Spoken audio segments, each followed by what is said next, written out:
नमस्ते दोस्तों, कमलास चैनल में आप सभी का स्वागत है। आज फिर से मैं लेके आई हूँ और एक संस्कृत कथा चंचलता।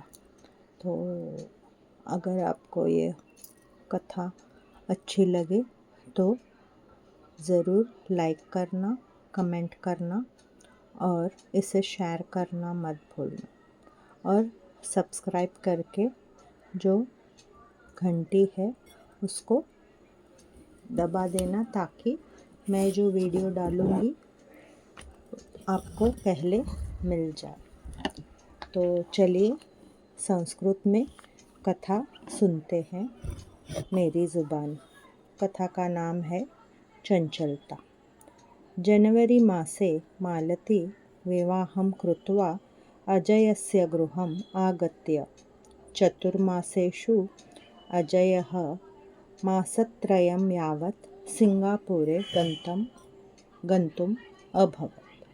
अजय मालती च द्वौ अपि दुःखं प्राप्नुवन्, किन्तु सः मासत्रयानन्तरं मुम्बैनगरं प्रत्यागमिष्यति स्म।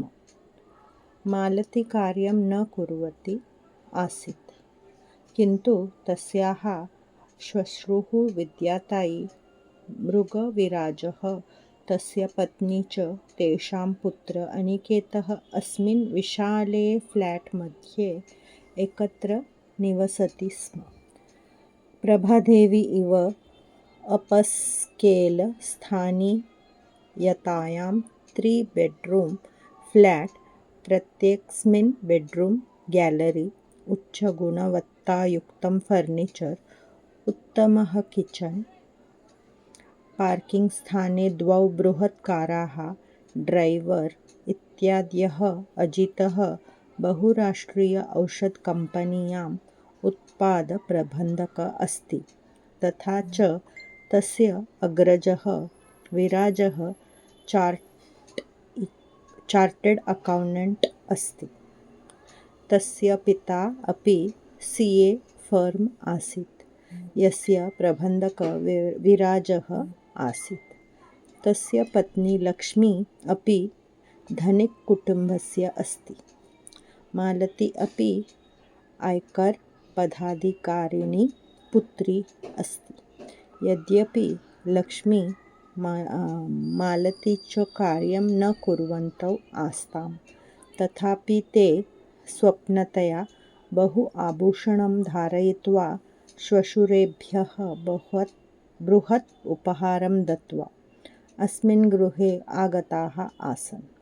उभौ अपि बहु आभूषणं धारयन्ती आस्ताम्, तथापि मालती इत्यस्याः शरीरे एकः अपि ग्रामः सुवर्णः नासीत्। तस्या तत् न रोचते स्म। परन्तु तस्याः पिता, श्वश्रुः च तस्याः शरीरं सर्वदा अलङ्कारैः अलङ्कृतवन्तः। परन्तु मालती इत्यस्मै एतत् न रोचते स्म। सा सरलं जीवनं रोचते स्म।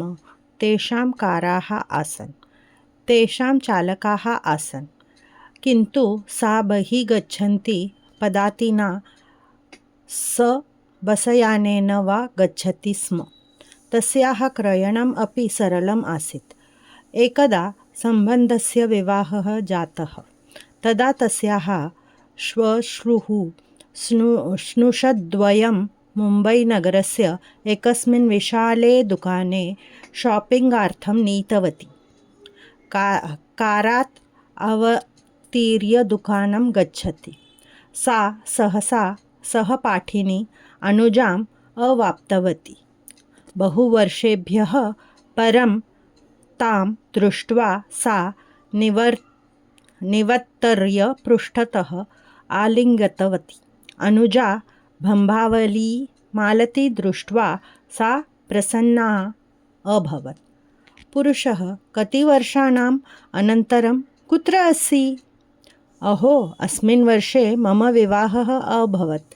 मम पतिः 4 मासान् यावत् सिङ्गापुरं गतः।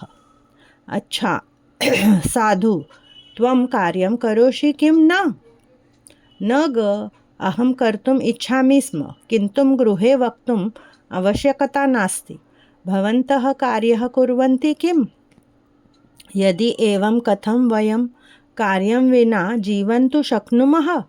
अहं फोर्टः इत्यस्मिन् खादीभण्डारे विक्रेता अस्मि। पतिः च निजपुस्तकालये अस्ति। कुत्र वससि मालती? प्रभादेवी, किं गणपतिमन्दिरं नास्ति? तस्य पुरतः गोपुरम् अस्ति। राजविला वयं 7 उपरि निवसेम। त्वं च अनुजा नलसोपारास्थानकस्य बहिः स्टेशन् अस्ति। तत् प्रायः अर्धघण्टां यावत्, ततः दर्शनमेषान् यावत् चलन्तु। मालती शीघ्रम् अनुजस्य हस्तं गृहीतवती। त्वं बहु दुःखम् अनुभवसि अनु।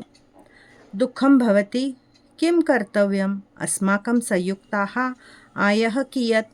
कुत्र त्वं त्रयः अत्र दुर्गे? अहो, यतः सम्बन्धे विवाहः अस्ति, अतः अहं तत् क्रीतवान् अस्मि। मम श्वश्रूः मा अत्र आनयत्, परन्तु मम तस्मिन् बहु रुचिः नास्ति। बापर, वयं तादृशे दुकाने शापिङ्ग् कर्तुं स्वप्नमपि न पश्यामः। वीथिकायाम् अस्माकं शापिङ्ग् शीतलं सस्तोच।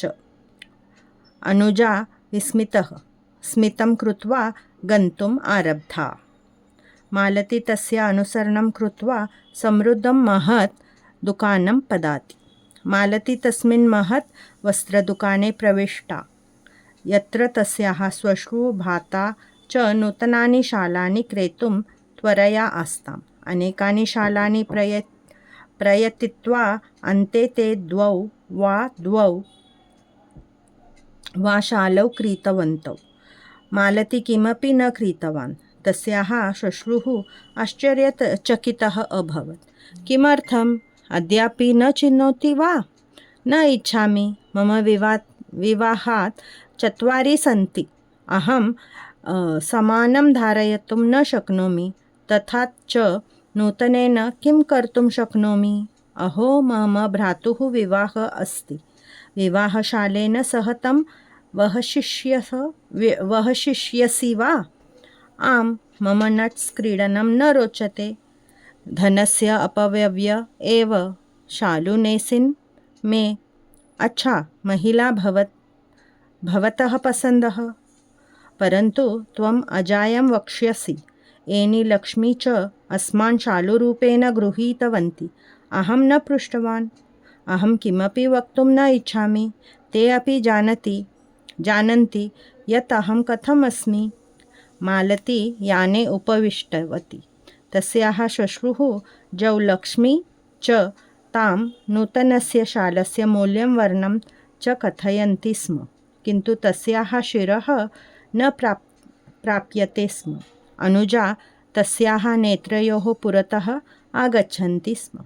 अनुजाकाले कक्षायां चतुराः बालिकाः, परन्तु दरिद्राः तस्याः बुद्धेः समीपे वयं कुत्रापि नासीत्। परन्तु अद्य वयम् अजयसदृशस्य सुन्दरस्य कुशलस्य च पुरुषस्य पत्नी प्रभादेवी इव समुद्रे परिसरे निवसन्तः। धनम्, आभूषणं, काराः सर्व च अनुजा वर्गे चतुरा खादीभण्डारे विक्रयकन्यारूपेण कार्यं कुर्वन्तः। प्रतिदिनं नलसोपारात् दुर्गं प्रति कार्यार्थम् आगच्छन्तः। तत् किमर्थम् एतादृशविरोधः? यतः तस्याः दारिद्र्यम् एव कारणम्। तस्याः पिता आयकर अधिकारी अस्ति, अतः सः बहु धनं खादितवान् स्यात्। तस्मात् पालिहिल् सदृशे क्षेत्रे विलासपूर्ण गृहं सा एक जामताम् अवाप्तवती यः अजयः इव तस्याः अनुकूलः स्यात्। उभयतः धनिकः, बहु आभूषणं सुवर्णं हीरकस्य, परन्तु अस्मिन् मम श्रेयः किम्? अतः मया धनं किमर्थं व्यतीतव्यम्? ऊर्ध्वथा आवश्यकं विना वहनीया। चतुर्दिनान्तरे विद्यातः भगिनीयः विवाहः अभवत्। विद्याते लक्ष्मी च सज्जतायां व्यस्तौ आस्तां, किन्तु मालती शान्तौ आसीत्। विवाहं गच्छन्ति द्वौ अपि नवीनशालौ बहु आभूषणं च धारितवन्ती। मालती किमपि आभूषणं न धारयति स्म। मम आभूषणं न रोचते। अहो, किन्तु मम भार्याः विवाहः, सर्वे सज्जाः आगमिष्यन्ति, मम स्नुषा च एवं। लक्ष्मी आभूषणं धारयति वा? स्नुषा यदि न धारयति तर्हि किं भवति? विद्यातः असहाय आसीत्। सा क्रुद्धा याने उपविष्टा आसीत्। तस्य पार्श्वे मालती किमपि आभूषणं न धारयन् उपविष्टवान्। अजयस्य रात्रौ कौलः आगतवान्। मालु, त्वं दुःखं प्राप्नोषि वा? नहि। ततः अद्यतनविवाहे सरलसाडीरत्नाः, त्वया तत् न धारितं। सा अवगच्छत् यत् श्वशुः अवश्यमेव बालकम् आहूतवान् इति। न, वस्तुतः मम नृत्यं न रोचते, न आभूषणस्य इच्छा। आश्चर्यं, कस्याः महिलाः आभूषणं न प्रेम्णा? प्रथमवारम् एतत् पश्यामि। किं भवतः आरम्भादेव एतादृशा विचारा अभवन्? किञ्चित् पर्यन्तम् आसीत्, परन्तु सहसा तस्मिन् दिने अहं मम सहपाठिनी अनुजा मिलितवान्। तस्याः स्थितिं दृष्ट्वा अहं दुःखितः अभवम्। मया किं महत् पराक्रमं कृतं यत् लम्बासाडयः धारयितुं, रत्नानि धारयितुम्। अहं धनिकपितुः पुत्री, धनिककुटुम्बस्य च अस्मि। स्नुषा, एतदेव मम पराक्रमः? सत्यं, लोके एतादृशी विषमता अस्ति, परन्तु वयं तस्यां विषये किं करिष्यामः? किमपि कर्तुं मम इच्छा भवति। अजयः दूरभाषं लम्बितवान्। एकस्मिन् दिने लक्ष्मी स्वपुत्रम् अनिकेतम् उद्याने द्रष्टुं निश्चितवती। श्वशुः मालती च तत्रैव आसन्। अनिकेत उद्याने किञ्चित् क्रीडन् शेवपुरी याचयितुम् आरब्धा। मालती तं कोणे भय्यानगरं नीतवती। सा 4 शेवपुरीनि बद्धवती। ततः तस्याः ध्यानं पार्श्वे स्थितस्य भिक्षुकस्य पुत्रस्य प्रति गतम्। बालकद्वयं वस्त्रं नासीत्। कतिपयदिनानि यावत् तस्याः केशानां कृते तैलं नासीत्। सा किमपि याचते स्म। मालती फेल्ट् ओवर्वेल्म्ड्। किम् एषा दरिद्र्यामः? तत्क्षणमेव हस्ते स्थितं शेवपुरीचूर्ण बालकेभ्यः दत्तवान्। सा पुनः भय्यामः आज्ञापयत्। सा तद् गृहीत्वा पश्यन्ती आसीत्। तस्मिन् शेवपुर्यां तौ बालकौ विच्छिन्नौ आस्ताम्। तस्याः नेत्रयोः सन्तुष्टिः। तस्याः श्वशुः जौ च सर्वे पश्यन्ती आस्ताम्। तेभ्यः न रोचते स्म यत् तान् बालेभ्यः तां पुडीं दत्तवती। एवं प्रकारेण याचकाः न न्यूना भवन्ति, वर्धन्ते। कार्यं विना भोजनं प्राप्तवन्तः, तर्हि किमर्थं कार्यं कर्तव्यं? ते करिष्यन्ति। दारिद्र्यं न तेषां दोषः, समाजस्य दोषः एव। समाजे धनिकं दरिद्रयोः मध्ये अनन्तरम् अस्ति। ते चिन्तयन्ति यत् तेन किं कर्तव्यं न च। सा अनुजां स्मरति स्म। मालती सर्वां रात्रौ निद्रां न शक्तवती। उद्याने तौ बालकौ, तेषाम् आकाङ्क्षिणः नेत्राणि तां पोषयन्ति स्म। अद्य वयम् एतेभ्यः बालकेभ्यः शेवपुरीं दत्तवन्तः, परन्तु उदयं कः दास्यति? अधिकांशजनाः तान् श्वशुवतः व्यवहारं करिष्यन्ति। तर्हि बालकाः किं करिष्यति? अस्तु, परिदिने अजयः यदा फोनः आगतवान् तदा सा पार्क श्वः घटितस्य घटनायाः विषये अवदत्। परन्तु ततः पूर्व तस्य माता कथितवती आसीत्। अजयः अवदत्, एतादृशम् अनन्तरम् अस्ति, परन्तु वयं किं कुर्मः, कति बालकान् पोषयितुं शक्नुमः? सा दूरभाषां लम्बितवती। सरस्वती बहुवर्षेभ्यः स्वगृहे कार्यं कर्तुम् आगच्छति स्म। मालती विवाहं कृतवती। तस्मात् दिवसात् सरस्वती गृहपात्रं, लादी, वस्त्रं सा अपि तथैव करोति स्म।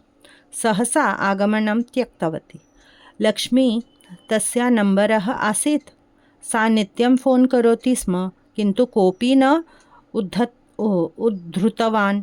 गृहकार्यं कर्तुम् अभ्यस्तं नासीत् इति कारणात् पञ्चायतः कृता आसीत्।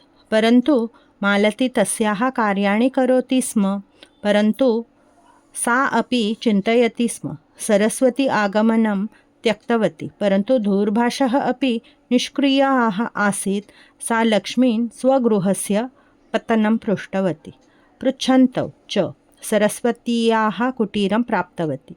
दरिद्रताः मुक्तनालिकाः, नागदीपोरः, शूकराः, कराटाः, मूषकाः, मद्यं द्यूतं, मादकद्रव्याणि, आडम्बरपूर्णवस्त्रधारिणः बालिकाः, केवलं सर्वत्र मलं। मालती मुम्बैनगरस्य एतत् परं पार्श्व केवलं चलच्चित्रेषु एव दृष्टवती आसीत्। सरस्वती अपि तथैव कुटीरे सुप्तवती आसीत्। नागिनः इति रोगेण परितः सा आसीत्। पृष्ठतः वृक्षस्थलं यावत् दादः प्रसूतः आसीत्। मालती टेक्सी आहूय सरस्वतीं केयं चिकित्सालयः नीतवती। सरस्वती गृहे परितः च दारिद्र्यं दृष्ट्वा सा विक्षिप्ता अभवत्। एते जनाः कथं जीवन्ति? कथं स्थानम् अस्मात् अव्यवस्थात् बहिः आनेतुं शक्यन्ते? किं कर्तव्यं? तस्याः बहवः प्रश्नाः आसन्। सा चिकित्सालया प्रवेशितायाः सरस्वतीयाः विषये पृच्छामि स्म। सरस्वती चिकित्सायाम् उत्तमं भवति स्म। अजय मासत्रयस्य कार्यस्य अनन्तरं पुनः आगता। तदा मालती प्रसन्ना आसीत्।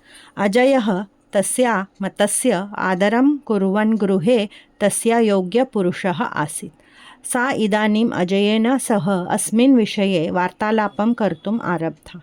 अजयस्य अपि एतादृशी एव प्रशंसाः आसीत्। बाल्यकालात् एवं धनी आसीत्, अपि तस्याः निर्धानानाम् उपरि दया आसीत्। सा जगति दारिद्र्यं न्यूनीकर्तुं प्रयत्नः कर्तुम् इच्छति स्म, परन्तु आरम्भं कर्तुं न जानाति स्म।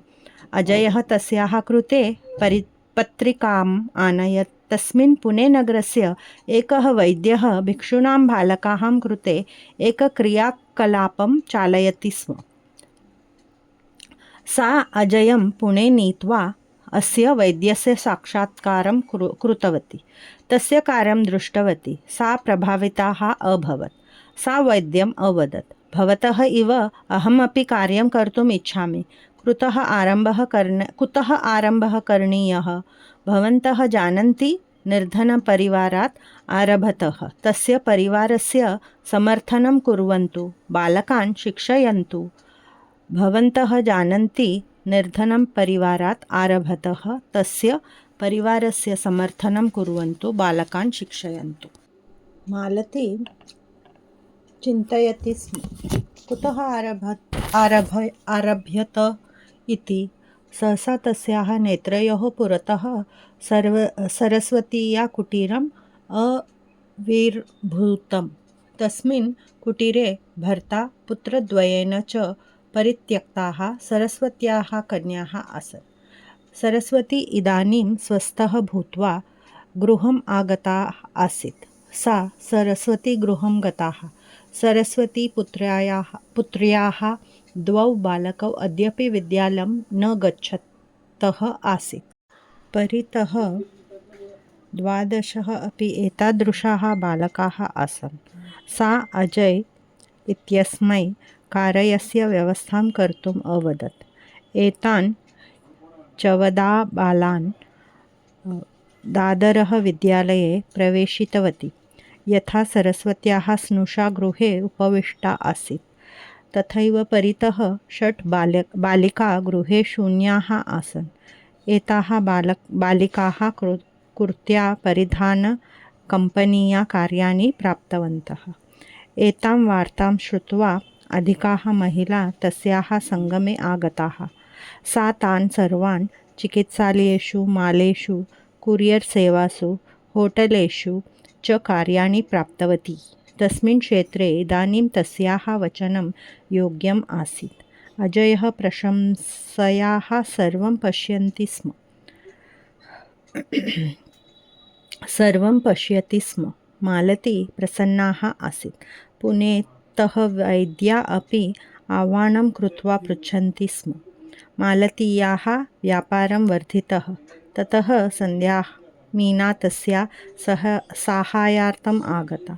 केचन निगमाः साहाय्यं प्राप्तुम् आरब्धवन्तः।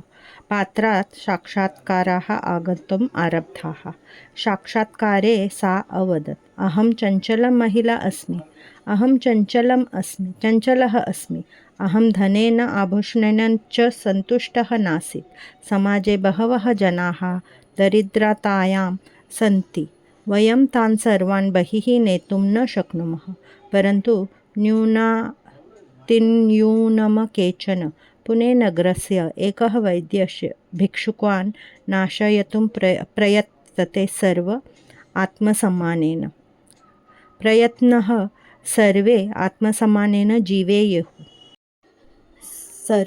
आत्मसम्मानेन जीवेयुः, न तु भिक्षाटनेन।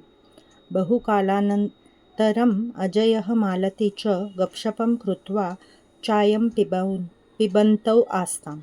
अजयः विनोदेन अवदत्, मालु, त्वया झुग्गी वसतितः ये बालकाः विद्यालयं न गतवन्तः तान् विद्यालयं प्रेषितवन्तः। परन्तु अधुना अस्माकं पुत्रस्य विषये चिन्तयामः। तस्य हास्यं दृष्ट्वा मालती लज्जितः भूत्वा तस्य बहुयुग्मे गत्वा अवदत्, आम्, अधुना चिन्तयामः। ये कथा प्रदीप केलुस्कर ने लिखी है और इसे मैंने संस्कृत में अनुवाद करके आप लोगों के सामने रखा है। तो आपको ये कथा कैसी लगी? ज़रूर पसंद आए तो एक लाइक बटन ज़रूर दबाना। मिलते हैं अगले वीडियो में। धन्यवाद। जय हिंद, जय महाराष्ट्र।